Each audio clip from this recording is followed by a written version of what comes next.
Hi, I'm Dan Obashan. Welcome back to the Joy of Tennis Teaching. I hope you all enjoyed the US Open. What did you think of it? It's always interesting watching the top players in the world. It gives us ideas of where the game is going, and oftentimes gives you ideas of ways you can help your students as well. One of the things that occurred to me is that I believe the cycle is starting to come around where now the importance of playing at the net is becoming more prominent once again. This has happened throughout the history of tennis. The net players sort of dominate, and then the ground stroke players come back, and we've been in a long stretch now where ground strokes have really dominated play. And one of the things that happens is that teachers tend to copy what's going on with the best of the players. And so the teachers today have taught ground strokes almost exclusively. And I believe it's hurt the variety of the game and the ability to use different strategies. But you can see now the importance of coming to the net with the incredible athleticism of the players and the astounding quality of their ground strokes. It's becoming the only way to differentiate yourself is by playing the net, by coming to the net to finish the point and end the point. I think it could be argued that both Anya Sabalenka and Jannik Sinner in the women's and men's finals respectively, the difference was that they came to the net just enough times to finish off points that made the difference in their dominating their matches and winning their matches. So over the next few weeks, we're going to talk a lot about net play and different aspects of it. Today, what we're going to do is we're really going to focus in on the technique of the volley, the technique of learning how to volley. The volley is probably the simplest of all tennis shots in terms of technique. The problem is it's the least natural reaction-wise, and it's the least natural of, and it's the most challenging athletically, because the emergency, the challenge at the net, is that the ball is coming at you 2 to 4 times as fast as it is on a ground stroke. You're halfway closer to your opponent, so the distance the ball takes to get to you is much less. And the ball is coming through the air. You're hitting the ball out of the air, so it doesn't hit the ground and lose so much of its speed. So let's talk a little bit about the technique of the volley. It's very simply a catch. And if you were going to catch a ball, you would put your hand in front of you, and you would probably open your hand so that you would catch underneath the ball. And that gives us the technique for the volley. When we volley, we want to have our racket face open and our racket and hand in front of us. That's very important, and it's also the secret to almost all bad volleys. Because what happens is when you learn the game of tennis, the skill that's most important is learning to make contact with the racket flat. This is why beginners, when they hit, if their racket opens up, the ball pops up in the air. They end up hitting these high shots that they don't want to hit, and oftentimes hit the ball way out. I can't tell you how many times I'll be talking to somebody and they'll ask me what I do for a living, and I'll say, oh, I'm a tennis coach. And they'll say, oh, I've tried tennis, but man, I can't keep the ball in the court. The ball goes flying. Well, it's not that everybody is so strong. It's that they have trouble learning how to harness the power of the racket. And they have trouble learning to make that flat contact. So we go ahead and we make all this effort to learning to make flat contact, and either consciously or subconsciously, our brain gets the message that when you hit the tennis ball, you want the racket flat up and down. You want it perpendicular to the ground. The problem with that is when you come to the net to volley, you end up hitting the ball out of the air, and the physics is completely different.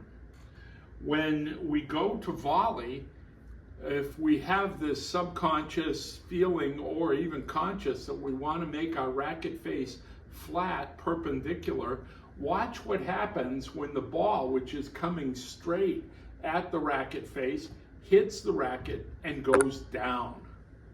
This natural angle of reflection off of the racket where the ball goes down when we hit it out of the air is why then coaches start telling us to punch our volleys.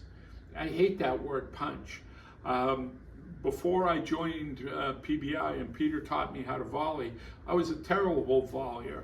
In junior college, my partner said I was the only doubles player he knew that played serve, not serve and volley doubles. Because I would hit a good serve and aim it well and tell him where it was going, and I expected him to go get the volley because I was not a very good volleyer because I had that punch idea.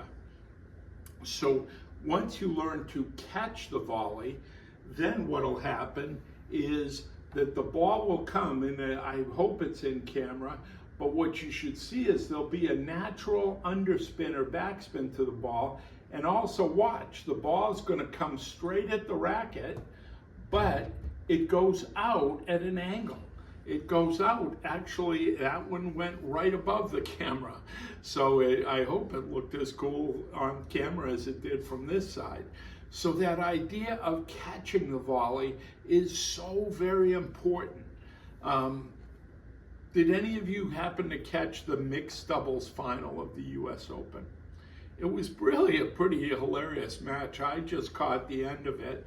And the Italian team of Sarah Arani and I can't remember the name of the male player on the Italian team. I had never seen him play before. We're playing the American duo of Taylor Townsend and Donald Young, two lefties. Now, Taylor Townsend has the most incredible feel and hands at the net. She's a wonderful player. Even in her singles, she plays a lot of serve and volley because probably her best shots are her natural volleys. Donald Young was one of the greatest junior players ever, but really didn't have a great pro career. He never achieved the heights in pro tennis that were expected of him because of his great success in the juniors. And during the match, they said that Donald was retiring, that this was going to be his last match. Well, the match ended in a very funny way because the two women players were by far the better players on the court. Donald Young seemed extremely nervous and made a lot of dumb mistakes because he was nervous. And the Italian man is going to go down as probably the worst volleyer technique-wise in the history of major championship winners. He played right on top of the net with his racket flat and just kind of punched the ball down at really extreme angles. And when he hit it, he made winners. But he hit the ball in the net from 2 inches away from the net a couple of times. He had some of the most horrid mistakes. Thankfully, Sarah Arani, his partner, was a real championship doubles player. And in spite of some of the weirdest points I've ever seen, the Italians ended up winning the match. So it's again, we're going to talk more about positioning on the volleys, and I'll probably come back to that match. But the biggest thing to remember is on the volley, the technique is to have the racket face open and catch the ball. Now, this is the one stroke that we have a preferred grip. And the reason that you want to have the continental grip, or the hammer grip a lot of times it's called, is because this is the only grip that allows you to have an open racket face and a firm wrist for both the backhand and the forehand. If you have like a little bit more of a forehand grip, you can get the racket face open, but you have to manipulate the wrist. And a lot of times when I was watching the TV, Frances Tiafoe lost a close match to Taylor Fritz in the semifinals. And this All-American, Francis has great instincts for going to the net, but he has terrible technique. And he made some critical volley errors that ended up hurting him badly in that match. And the commentators were saying Francis keeps moving his wrist when he's volleying. Well, that's because he instinctually knows that the racket face should be open, but he's preparing with the racket face flat because of his grips. And again, that subconscious feeling of having the racket face flat. So when he goes to hit the ball, then he starts manipulating the racket face with his wrist. And if the timing's not perfect, it produces an error. So go out there, teach your students to catch the ball and discover the joy of volleying. It can be one of the most fun shots in the game of tennis. Thanks again, and be joyful.